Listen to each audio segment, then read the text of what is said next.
Selamat pagi Indonesia, Anda menyaksikan seputar Bali terkini pukul 9 WITA bersama saya Pratnya Wiguna.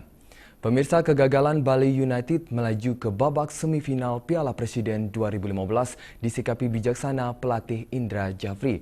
Menurut mantan pelatih tim nasional U19 tersebut, tersingkirnya Laskar Tridatu dari Piala Presiden harus dimaknai sebagai ujian dalam perjalanan panjang sebuah klub pendatang baru.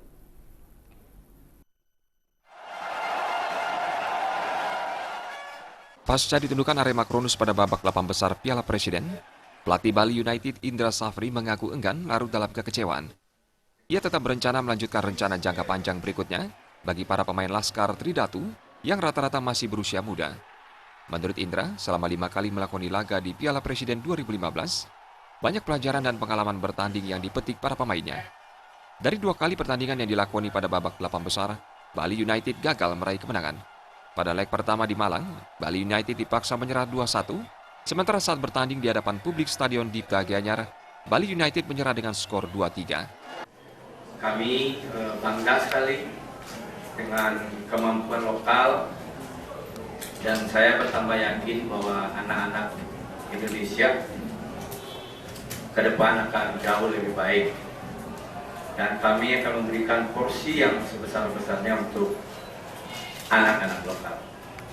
Hasil tadi akan kami evaluasi nanti dan kami tidak akan menyalahkan individu per individu.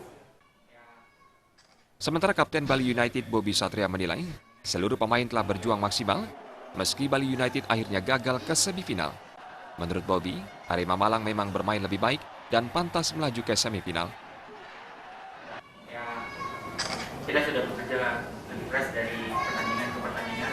Ya, alhamdulillah, bukan alhamdulillah, syukur buat Arema karena mereka bermain lebih bagus. Jadi siapa yang mungkin melihat yang main lebih bagus, ya mereka yang dapatkan hasilnya. Usai menyingkirkan Bali United pada babak 4 besar, Arema Malang akan berjumpa Sriwijaya FC. Sementara semifinal lainnya mempertemukan Mitra Kukar menghadapi Persib Bandung. Khalid Sidi dan Kadek Indrawan, Bali TV. Demikian seputar Bali terkini kali ini. Nantikan informasi menarik kami dalam seputar Bali terkini 1 jam mendatang.